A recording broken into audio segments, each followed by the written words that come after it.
सबका स्वागत है मेरे YouTube channel BTS Korean army triple one in Bhojpuri song. तो आज मैं आप लोगों को आपकी प्यारी सी लव स्टोरी डेविल ब्रदर्स का पार्ट 2 बताऊंगी। चलिए स्टोरी स्टार्ट करते हैं।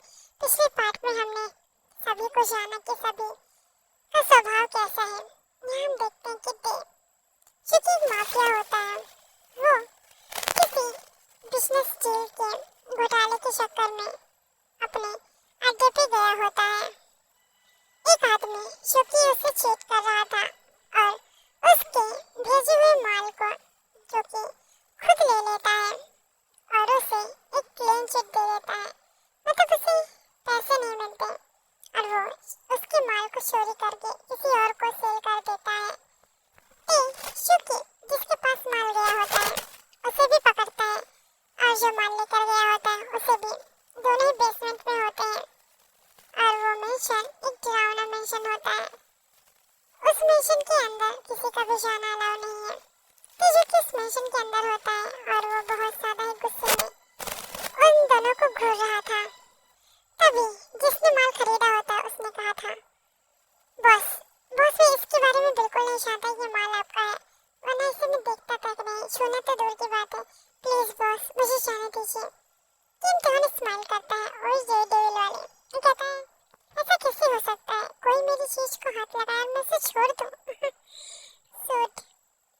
तभी उन दोनों को शूट कर दिया जाता है और उन्हें शूट करने के बाद ठिकाने भी लगा दिया जाता है। तुरंत ही अपने मेंशन जाता है। युंगी जो कि बहुत ही प्यार से बैठी होती है और वो स्टडी कर रही थी।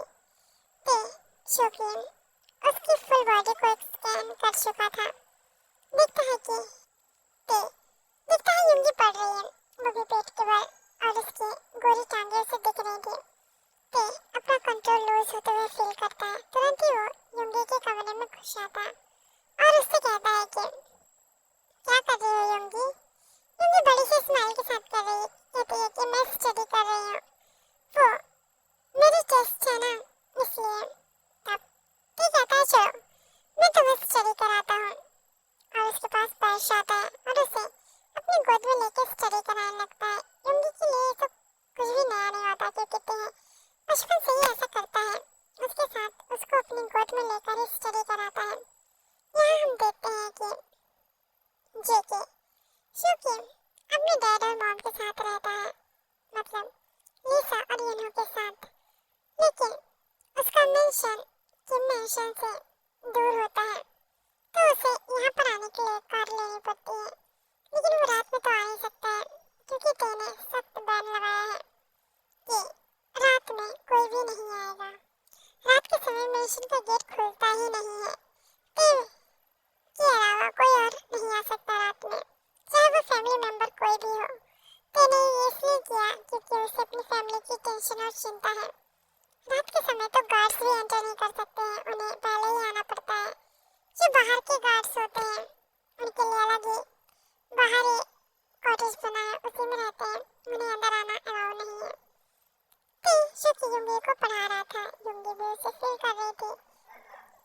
ऐसे ही युंगी की थाइस को टच भी कर रहा था। उसे बहुत ज्यादा सेटिस्फेक्शन महसूस होता है और उसे कुछ अजीब सा भी फील होता है। क्योंकि जो किसकी गोद में बैठी होती है वो फील कर पाती है कि उसे कुछ चुभ रहा है। वो कैसे कहती है कि भाई मुझे कुछ चुभ रहा है, तो उसे गुस्सा करके कहता है आइंदा से मुझे भाई मत बोलना, माना मैं तुमसे बड़ा हूँ पर भाई नहीं, कॉल मी टे, तुम मुझे डैडी भी बोल सकती हो। युंगी कहती है पर डैडी तो मैं अपने डैड को बोलती हूँ, आप तो मेरे डैड नहीं है, तो आप मेरे ब्रदर हैं, तो मैं आपको भाई ही बोलूंगी ना क्योंकि आप मुझसे बिग भी हैं। तो गुस्से से उसे घूरता है। युंगी चुप हो जाती है क्योंकि उसकी आंखों से साफ पता चल रहा है कि ते बहुत ज्यादा गुस्से में है। युंगी चुप हो जाती है, कहती है ठीक है मैं आपको ते ही बुलाऊंगी, ठीक है ते। अब ते स्माइल करता है। अगले पल ते का रिएक्शन देखकर युंगी शॉक थी क्योंकि ये बंदा भी गुस्सा कर रहा था। अब बिल्कुल नॉर्मल है, ऐसा कोई कैसे कर सकता है। ऐसे ही युंगी जो कि शांति से उसकी गोद में बैठी होती है और स्टडी कर रही होती है, उसे बार बार वो चुभ रहा था। लेकिन ते जो कि इस चीज को अच्छे से फील कर रहा था कि युंगी को अनकंफर्टेबल फील हो रहा है, लेकिन वो उसे उठने नहीं देता, क्योंकि अगर वो उठी तो वो कुछ ऐसा देखेगी जो उसे नहीं देखना चाहिए, क्योंकि युंगी अभी भी कैसे छोटी है और उसके लिए का इस तरीके से सामने आना बहुत ज़्यादा एम्बैरेसिंग हो जाएगा। इसीलिए तेने उसे अपने ऊपर बैठा रखा है और युंगी से कहता है ज़्यादा मूव मत करो। इसी तरीके से तेरे उसे स्टडी कराता है और युंगी पढ़ते पढ़ते ही सो जाती है। ते की गोद में ही युंगी सो जाती है। ते क्योंकि उसे हक करता है और उसके रूम में लेट जाता है और सुबह युंगी के पास ही होता है, उसे लिप्स पर किस करता है, उसके हेड पर किस करता है। तब शाकर अपने रूम में जाता है और वो अपने रूम में जाकर फ्रेश होता है। ते रोज ही युंगी के पास ही सो जाता है और रात में उसे स्टडी भी कराता है, जिससे युंगी टॉप करती है। हम देखते हैं शिकी मॉर्निंग में ही युंगी से मिलने उसके घर आ जाता है। तभी सभी बच्चे उसे देखकर खुश हो जाते हैं, खासतौर पर हॉबी उसे देखकर बड़ी सी स्माइल करती है और कहती है कि तुम आ गए। हॉबी की बात पर चिकी कहता है, हाँ क्यों, मैं नहीं आ सकता क्या? हॉबी कहती है, ऐसा बिल्कुल भी नहीं है, तुम आ सकते हो। चलो ब्रेकफास्ट रेडी है, क्या तुम ब्रेकफास्ट करोगे? फिर हमें स्कूल भी निकलना है। ऐसे बोलकर उसके साथ सभी ब्रेकफास्ट करते हैं। सबके साथ ब्रेकफास्ट करने के बाद शिकी युंगी को देखता है। युंगी शिकी बहुत ज़्यादा रिलैक्सिंग फील करती है। उसकी पेपर की तैयारियाँ सारी हो चुकी थी। अब शिकी उससे बड़ी सी स्माइल के साथ कहता है, लगता है युंगी तुम्हारी सारी तैयारियाँ हो गई हैं, इसीलिए तुम बहुत ज़्यादा रिलैक्स हो। तो युंगी कहती है कि ऑफ कोर्स मेरी तैयारियाँ हो गई हैं, क्योंकि ते मेरी हेल्प करते हैं, इसलिए। तभी उसके मुँह से ते का नाम सुन के शॉक हो जाते हैं, क्योंकि ते को कोई ते बुलाए ये उसे पसंद नहीं, क्योंकि वो ज़्यादातर बॉस की मास्टर सुनने के मूड में होता है। उसके फैमिली मेंबर्स में से उसकी मॉम डैडी उसे उसके नाम से बुलाते हैं और उसके अंकल आंटी। बाकी कोई भी बच्चा उसका नाम नहीं ले सकता, उसको भाई बुला सकता है, बाकी कुछ नहीं। इसी तरीके से सभी युंगी को देखते हैं, बट तेने कोई रिएक्शन नहीं दिया, तो इसलिए वो लोग कुछ भी नहीं कह सकते थे। तो इस सबको कहता है कि तुम लोग जल्दी से अपना नाश्ता फिनिश करो, फिर मैं तुम लोगों को कॉलेज छोड़ूंगा और फिर मुझे कहीं जाना है। और इसी तरीके से सभी को उसके कॉलेज छोड़ देता है। युंगी जो कि बहुत ज़्यादा थक चुकी थी पढ़ते पढ़ते, इसलिए वो थोड़ी देर के लिए रेस्ट ले लेती है। उसे कोई भी टीचर मना नहीं करते हैं, क्योंकि वो टॉपर होती है। अगर कुछ देर रेस्ट भी ले लेती है तो कोई प्रॉब्लम नहीं है। युंगी भी थोड़ी देर रेस्ट करने के चक्कर में सो जाती है और उसकी आज की क्लासेस में सो जाती है। और युंगी का काम हमारे देखते हैं कि शिकी ने कंप्लीट कर दिया था, क्योंकि शिकी ने ये नोटिस कर लिया था कि युंगी बहुत ज़्यादा टायर्ड है, क्योंकि रात में पढ़ने की वजह से युंगी की नींद पूरी नहीं हो पाई थी, इसलिए युंगी क्लास में सो गई थी और शिकी ने उसके नोट्स पूरे कर दिए थे। वो कैसे? वो उसकी क्लास में गया था। उसकी क्लास की अधिकतर लड़कियां उसकी क्रश होती हैं, उसकी नहीं, मतलब वो उन लड़कियों का क्रश होता है। तो सही सी बात है कि उसे नोट्स देने के लिए कौन ही मना करेगा। और शिकी ने सबसे कह रखा है कि अगर युंगी सो जाती है या उसका काम छूट जाता है तो उसकी मदद कर दे। शिकी इतना ज़्यादा हैंडसम कि उसकी बात कौन ही टालेगा। सारी लड़कियां उसकी दीवानी थी, तो सभी उसकी बात मान जाती हैं। शिकी ने भी युंगी के पीछे अच्छे खासे नौकर लगा रखे थे, जो युंगी का काम चुटकियों में कर सकते थे। युंगी कभी कभी शौक हो जाती है कि ऐसा क्यों करते हैं वो लोग, आखिर वो भी एक स्टूडेंट है और उसके लिए तो सभी करने के लिए मरे जाते, ऐसा क्यों? ऐसा बोलकर वो जो कि हर बार इग्नोर कर देती है। जब वो नींद से उठती है तो उसकी डेस्क पर ऑलरेडी उसका वर्क हो चुका होता है। ये देखकर उसके फेस में स्माइल आ जाती है और वो सबको थैंक यू बोलती है। छुट्टी हो जाती है। हमारी नौटी जीमीना, जो कि अपने क्लास में होती है, लेकिन वो अपने बैक बेंचर सीट पर बैठकर खुराफेती कुछ कर रही थी। उसने अपनी कॉपी में टीचर को ड्रॉ कर रखा था और उसमें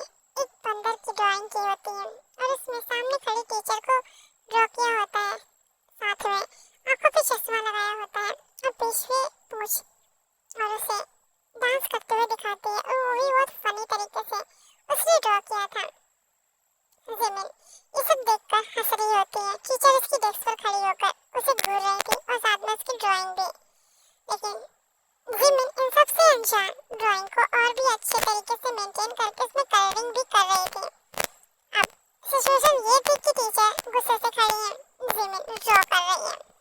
तभी सामने हॉबी कहती है कि हे युंगी, जरा सर उठाएगी क्या? क्यों यार, क्यों मैं सर उठाऊं? देख नहीं रही मैं टीचर को ड्रॉ कर रही हूँ। थोड़ा तो सब्र कर, मुझे इस तरीके से डिस्टर्ब मत कर, वरना टीचर का मुंह बिगड़ जाएगा। इतनी ब्यूटीफुल टीचर खराब लगेंगी, कैसा लगेगा? तभी टीचर उससे जोर की एक चपेट लगाती है और कहती है, व्हाट? ये मैं हूँ, मेरे पूछे हैं। अच्छा, मैं चश्मा लगाती हूँ तो तुमने मुझे इस तरीके से ड्रॉ कर लिया? हाँ, ये तुमने किस तरीके से मुझे बनाया है? जिमिन खड़ी होती है, कहती है, टीचर आप कब से हैं यहाँ पर? जब से तुमने मेरी पोस्ट ड्रॉ करने स्टार्ट किए तब। टीचर शुकी जिमिन को खड़ा करती है और कहती है, चलो अभी प्रिंसिपल ऑफिस चलो। तुम बड़े घर के बच्चे ऐसी ही बुरी हरकतें करते हो और तुमको लगता है कि टीचर कुछ नहीं बोलेंगे। चलो अभी इसी वक्त। और जिमिन का कान पकड़कर उसे प्रिंसिपल ऑफिस लेकर जाती है। वहाँ पर जिमिन खड़ी होती है, साथ में ते भी होता है, क्योंकि उसके पेरेंट्स ने ते को भेजा होता है क्योंकि वो लोग बिजी होते हैं। जिमिन के मॉम डैड दोनों ही बिजनेस करते हैं। जिमिन की मॉम बिजनेस वूमेन होती है और डैड बिजनेसमैन होते हैं। दोनों की ऑफिस में बहुत ज़्यादा इंपॉर्टेंट मीटिंग चल रही थी जिसे छोड़ना उनके लिए इम्पॉसिबल होता है। जिमिन के सामने ते खड़ा होता है और प्रिंसिपल जिमिन की शिकायत कर रहे थे। आखिर उन्होंने उसकी ड्राइंग भी रखी होती है सामने। ते कहता है कि कहाँ है ड्राइंग, मैं भी तो देखूं। आखिर जिमिन ने ऐसा क्या ड्रॉ कर दिया जिसे टीचर उसके पीछे पड़ी है? जब वो ड्राइंग देखता है तो उसकी हंसी छूट जाती है। ते बहुत कम ही हंसता था। जब प्रिंसिपल ने उसकी हंसी देखी तो वो भी हंस देते हैं क्योंकि वो ड्राइंग सच में बहुत ज़्यादा फनी होती है। ते भी बहुत ज़्यादा एक्साइटेड होकर कहता है कि इतनी अच्छी तो ड्राइंग है बेचारी की, फालतू आपने उसे पनिशमेंट में खड़ा कर दिया। कितनी देर से खड़ी हो जिमिन? ते जिमिन का सपोर्ट कर रहा था। ऐसे ही कोई उसकी फैमिली मेंबर्स को डांटे उसे बिल्कुल बर्दाश्त नहीं होता है। सभी जानते हैं कि ते किस तरह का इंसान है, अगर उसे गुस्सा आ जाए तो किसी को नहीं छोड़ता। इसलिए जब उसने हंसा तो प्रिंसिपल भी मजबूरन हंस देते हैं। आखिर उनके लिए ये सब नया होता है। इसी तरीके से ते उस ड्राइंग को लेकर जिमिन को शाबाशियां दे रहा था। टीचर जो कि गेट के बाहर होती है वो गुस्से से घूर रही थी। ते टीचर को कहता है कि रिलैक्स रिलैक्स टीचर, अब बिल्कुल भी परेशान मत होइए। अगर जिमिन को इन सब चीज़ों में इंटरेस्ट है तो मैं उसे बिल्कुल भी रोक नहीं सकता क्योंकि हर बच्चे के अंदर एक कलाकार छुपा होता है और जिमिन ने अपनी कलाकारी कुछ इस तरीके से दिखाई है। हो सकता है फ्यूचर में ये कुछ तहलका मचाने वाला करे, हो सकता है ये कार्टून ड्रॉ कर सकती है, इसका फ्यूचर क्या पता यही हो। पर प्लीज आप इस पे इस तरीके से गुस्सा मत कीजिए। हो सकता है कि अगर मुझे गुस्सा आया तो शायद आप गुस्सा करने लायक ना रहे, इसलिए मैं समझा रहा हूँ। प्रिंसिपल आइंदा से मुझे इन सब चीज़ों के लिए ना बुलाया तो ज़्यादा बेटर है और किसी भी गलती के लिए पेरेंट्स को कॉल नहीं जाना चाहिए। कोई भी प्रॉब्लम है आप मुझसे डिस्कशन कीजिए।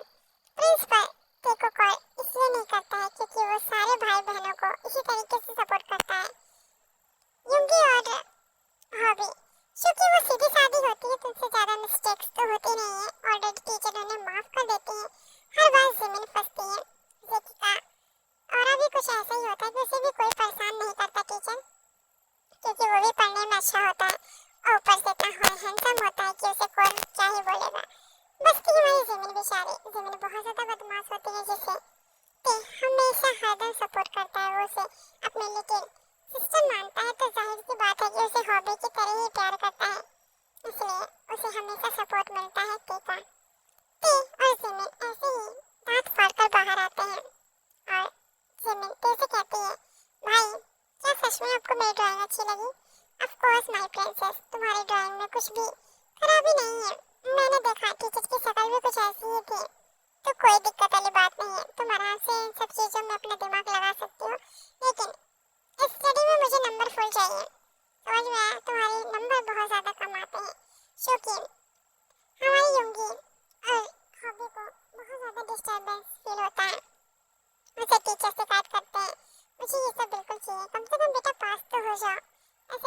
वो जिमिन को शाबाशियां दे रहा था और साथ में डांट भी रहा था बहुत बड़े प्यार से।